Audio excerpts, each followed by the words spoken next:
नौ दिन नवरात्र में हम करब जय जयकार हो। आशा विश्वास बात सुनबू पुकार हो। नौ दिन नवरात्र में हम करब जय जयकार हो। आशा विश्वास बा तू सुनबू पुकार हो। अरे तोहरे भक्ति जागल बाटे, अरे मैया हमारा मनवा लइका पुकार करता हो, बल का पुकार करता।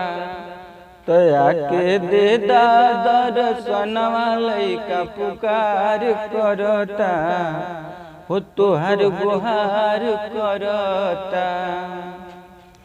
दुर्गा मैया दे दया के, अरे हमके दर्शनवा लइका पुकार करता। मूर्ति रखले बाटे भवनवा तोहर पुकार करता, लइका गुहार करता।